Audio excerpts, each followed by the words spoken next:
The latest from the Middle East. Yes. I'm just amazed at what has happened. Um, because very rarely do I feel like I'm this right about something, but I've been right. And the reason I say that is because make no mistake, make no mistake, the MOU was not worth the paper it was printed on. As we speak, the United States is conducting strikes against Iran in retaliation for Iranian strikes because ships were trying to transit through the Oman piece of the Strait of Hormuz, which they clearly put in the MOU, et cetera, et cetera. What are your thoughts, just big picture of just how the administration is handling all of this and going forth? Because from my perspective, from a military perspective, we're in a vicious self-licking ice cream cone cycle. I mean, for Donald Trump, it seems like his goal out of this, what did he keep calling it? An excursion in Yes. Iran. Yes. He needed to look tough. He needed to get the headlines that said, I got a better deal than Obama.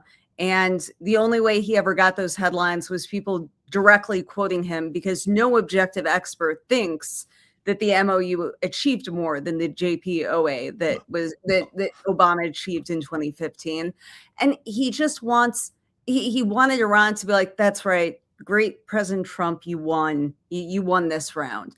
He needed to look strong. He needed to look better than Obama. And, he wanted people to somehow give him credit that there was no way that Iran would ever have a nuclear weapon ever, and that was all because of him. None of these things are ever going to be possible to be achieved. He basically wanted this great communications achievement, which is very different than what a military victory or even an acceptable military outcome, would look like. And that's your area of expertise. So to me, looking at it from, the political side, that's what Donald Trump wanted. And he was never going to fully achieve that, especially when he puts in, just the D squad with JD Vance and Steve Witkoff and Jerry Kushner. I mean, these are not skilled diplomats. These are people who are looking to make a buck wherever they can, and they don't care. And so it always looked to me like whatever peace there was would be tenuous. But, what I would like to know from you is, from a military standpoint, where we have so many troops in the regions, where we have damaged our longstanding alliances in the region, where we have damaged the economic prospects in that region, our own, by losing, by handing Iran a gift with the Strait of Hormuz. Where are we at militarily, and where do you see this going? I can tell you this. When I was at the Naval War College, there was a saying that I heard often: a ship is a fool to fight a fort. And this is the ultimate scenario of that. You have up to 50,000 personnel in the region. However, because of this particular geography, the problem is made much harder. The United States Navy and its Air Force cannot win this for the Trump administration. Cannot, because of where they're situated.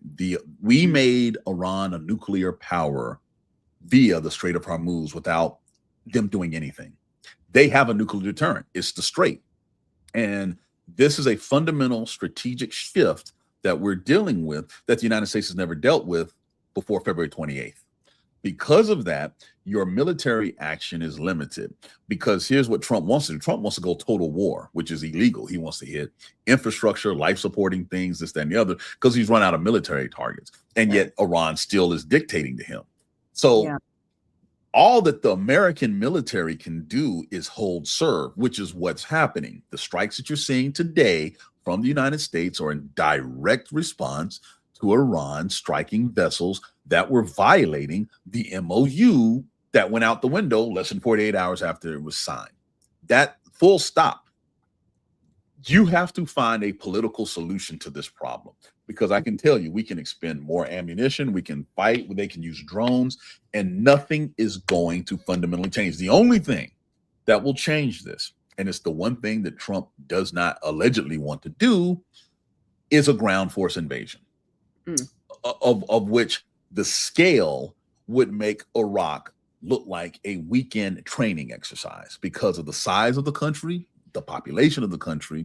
And this is something that Hegseth has had his people look into in detail, calculating casualties, this, that, and the other, without worrying about what the United States people who provide those troops are going to do. So unless you're willing to ring that bell, and depending on how desperate you are, he's moved forces in the area if he wants to start that. They've done that. They did that a little over a month ago with the addition of the MEUs, that are the Marine Expeditionary Units that are afloat doing circles right now. And Hegseth will couch it as, well, we give the president all the options. We take nothing off the table. Okay, you need to brief the American people on where we stand, because right now, and I'm pretty sure we have the clips, oil prices have gone up, right? The strikes have happened. And on top of this, yep, right there, 5%, because the MOU is not working. Okay. So militarily, we cannot bomb our way to a diplomatic solution. That's what they think. And then going to what you say, that that interaction between state and DOD, Department of State and DOD, the people negotiating are not Department of State people. They're not trained. You mentioned it. Witkoff, golfing buddy. Kushner, son-in-law that was in debt until his dad got in office. His dad, father-in-law got in office. JD Vance, completely over his debt to the point where they physically ignored him. They were like, we don't even want to bother with you. Okay. So then you tell me militarily how this is going to work. And they can't answer the question. Have you noticed Hegseth really hasn't done any of those Pentagon briefings lately? Not for a while. There's a reason, because he can't answer the questions. He can't. And when everything was starting when we sat down the morning of February 29th and that Saturday and was talking about this, 28th rather, we were just like, what are we? And I went through these things of like, hey, this is not good, and here's why.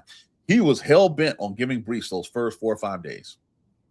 And then they became less and less and less, because he cannot answer strategic objectives. He's not given us a true count of casualties. That's the other thing that he's getting hammered for by families. And finally, and most importantly, he cannot tell us what the end state is. It's like Vance is in his own world, Hegseth in his own world, and then Witkoff and Kushner, if they're not negotiating money for themselves, are in their own world, and Trump is just deteriorating. So this is where we are.